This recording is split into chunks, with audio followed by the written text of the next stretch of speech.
Hi, family. Well, today I want to speak about things that just keep happening. It's like a cycle, right? Uh, I'm going through a little bit of changes and being caring and don't give up. I don't take no for an answer, and I do everything to the best of my ability to try to help people. You know, and my wife just looks at me and says, you know, you still, in that sense, haven't changed. So she knows my whole story. She knows I've spoken to her about everything. Something that she don't know is because I don't remember, or I forgot to tell her, or But she basically knows my whole life. And you see, I said one time in a video, right, about like when I took care of my son. I took care of my son, but I went about it the wrong way, right? Because what he learned, seen me doing was bad things. But it's a habit that I haven't break, you know, and I guess it's the hardest habit ever to break, and I think I'll never break it. I really, and that is to care for people and look out for them.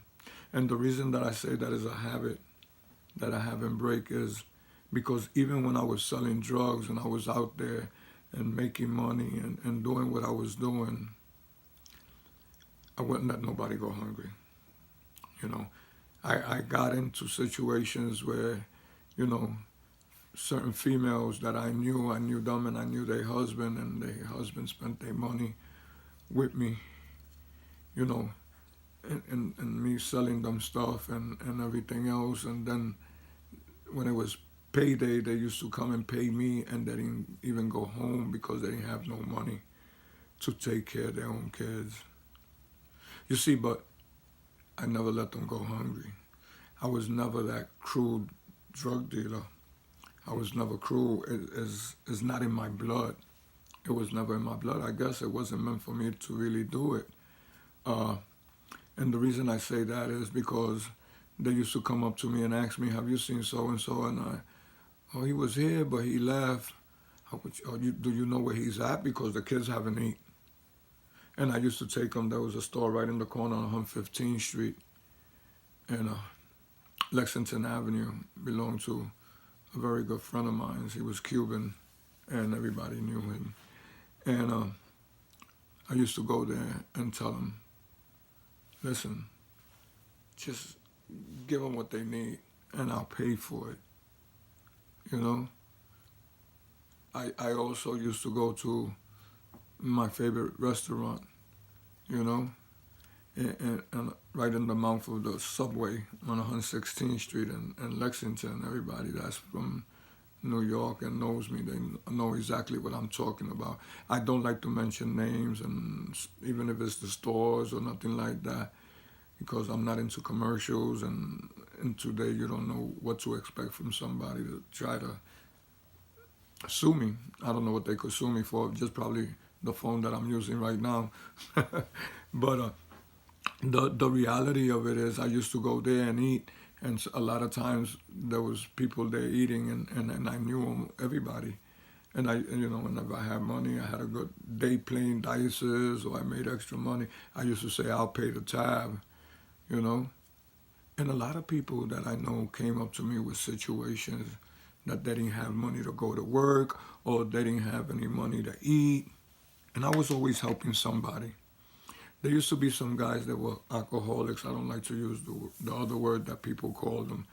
And they'd be on 115th Street in Lexington, and I used to come, and I used to see them there. Sometimes some of them with the chills and all thing, and I used to give them money so they could go ahead and buy a bottle of wine or whatever they wanted, you know.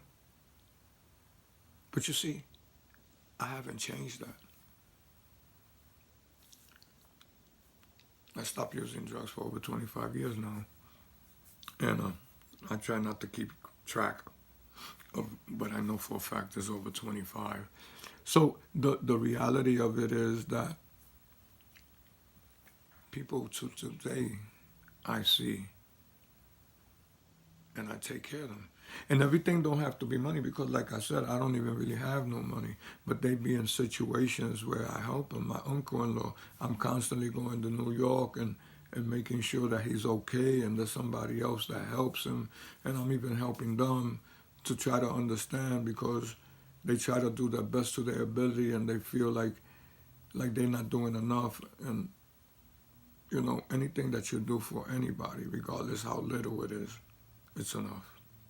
Because what you're doing it from your heart. You see, so that's a habit that I have of trying to be that counselor, that lawyer, you know, that oh my God, outreach worker, you know, you name it, and I try to be that for the people. But I've never done it expecting anything back. Or I haven't done it to be better than anybody or prove anything to anybody. I do it because it's just me. It's my way of being. It's my heart. And the reason I feel like that is because I've been in that situation where I've have needed for somebody to help me. I've been in that situation where I've been hungry. I've been in the situation where I needed to cry on somebody's shoulder.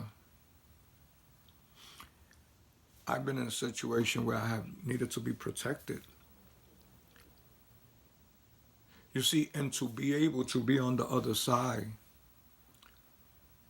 to help for all the needs that I needed, and I'd be able to help somebody else with that need, it makes me feel good. It really does. And I really don't want a thank you or nothing like that because I usually tell people when they tell me thank you, thank God. And I really mean that, thank God. Thank God because he changed me to be who I am today. And I try to be the most obedient person I could be. I'm not going to be 100% because if I tell you that, I'll be lying to you. There's none of us going to be 100%. But the reality it is, family, it takes a village. I can't do this by myself. So if you could go out and help anybody, I encourage y'all to do it. You know, the feeling that you get when you do it, really out your heart, not looking to do it to feel so people could applaud you or talk good about you. Because no matter how much good you do, they're still going to talk bad about you because that's the way the world is.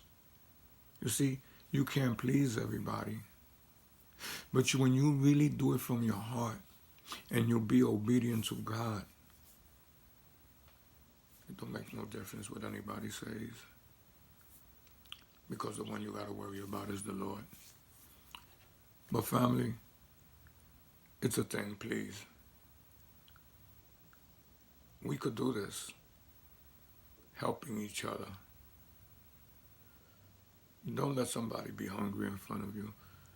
Don't let somebody that needs to cry on your shoulder for you to tell them you don't have time. Because that might be the only time that he has or she has. And you're not listening to them because sidetrack them to even lose their life or go the wrong way. Maybe you taking a few minutes and listening to them. That person that you help could be a me tomorrow and helping other people just because of what you did. And like we say, when you do things that multiply, you help that one person, that person might help 5 or 10. Let's do this together. God bless you guys. Real Talk with Victor. Like my page. I'll see you soon. Tomorrow. God bless.